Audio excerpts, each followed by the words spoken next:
Welcome back to Live at 9. Madison baseball is one of the best programs around. Not only are they winning, but they are sending several kids to Division I programs each of the last few seasons, as well as the MLB. I sat down with the lead man, Patrick Robey, for this week's Coach's Corner to discuss handling all that talent and what it's like coaching your son. Coach, you just told me something really interesting. You're entering your 10th season here, and for a lot of Metro coaches, that's a lifetime because it seems like everyone's moving, from spot to spot, especially in football. But for you as a baseball coach, what does it mean to have a decade with one school? Well, it's nice to have stability, especially when you have a family. And I remember when I got into coaching, a lot of people would say, I guess the veterans, so to speak, would say that 5 years is kind of the average lifespan of a head coach in a major sport. But again, just being here, like you said, going into my 10th year, it's pretty special to me. It's really special to my family. Yeah, you talk about big-time baseball. You're not just at an average school. I mean, we're talking about a school that produces Division I baseball players. It seems like 2 to 3 at minimum every single year. When you know that you're going to get good players, do you feel any type of way of, oh, I better, make sure that I do these kids justice? No, I just think that any occupation that you have, you just want to go into it every day. And I think one of the things that I've kind of hung my hat on is, am I the kind of coach that any parent would want their child to play for? And, I guess having my own son in the program, that adds a little extra incentive to it. But, I just think it's important to do the best you can for every kid. That goes for the classroom. It obviously goes for the playing field, too.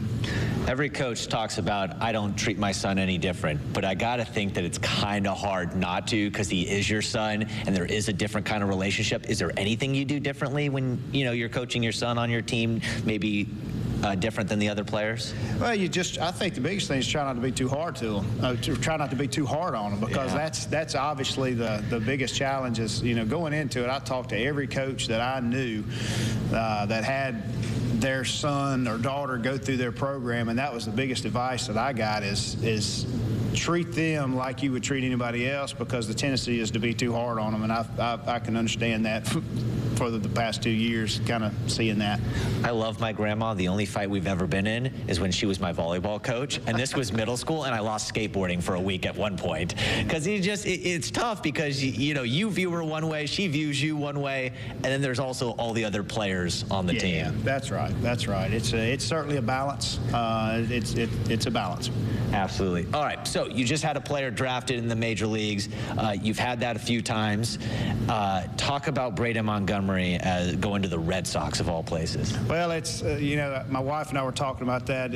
I've always been a Red Sox fan. Well, there you go. I've had two in my career. I've had 2 players that were in the top 5 rounds that have gone to Boston, and so I'm real excited for him. I know Braden's going to do great things.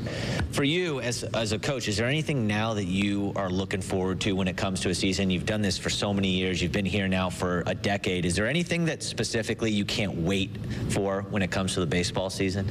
Yeah, I think every year, really about this time of year, late July, you start the juices start to get flowing a little bit because you're bringing in a new group. Every year is different. We feel good about the group that we've got returning, a lot of experience, and so I think you're always anxious to maybe implement some new things, some ideas that maybe I've had bounced around with some other coaches, and I think as a coach, if you don't get those butterflies and that anxiousness to get started, then it's probably maybe time to do something else. But I think you just try to grow each year, and I think you try to be a better coach each year than you were the year before. And I think that's just like, you want to be a better person today than you were yesterday. And yeah, I'm anxious to get going. So players continue to get better, right? I mean, high school baseball is better than it has ever been, and in 10 years it will be even better. Right. I'm not one of those get off my lawn kind of guys. I mean, you got to be realistic. The play just keeps getting better, and that's across all sports as things get to advance. I got to think that coaching is the same way with all the tools that you now have, that the coaching has gotten better.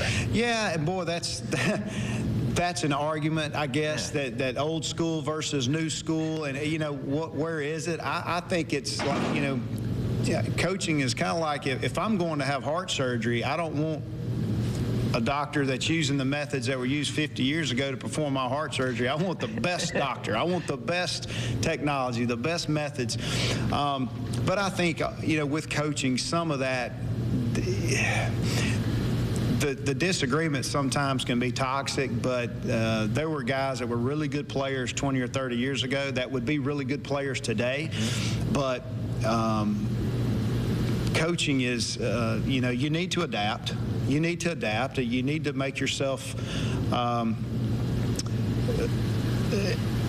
you need to educate yourself with the latest techniques, the technology that's available. But yes, to go back to your original statement, the kids are bigger, faster, and stronger because they've got a lot of resources available to them. Are you an old school or new school coach? I feel like I am a middle ground? I'm an new school, old school. So I guess to answer your question, I'm middle ground. I have a skeleton, a foundation that my programs have always been built on, and I'm not afraid to implement new technology, to implement new ideas, because if you're not growing, you're dying, I guess. Coach, thank you so much. We'll end it on that one. Awesome.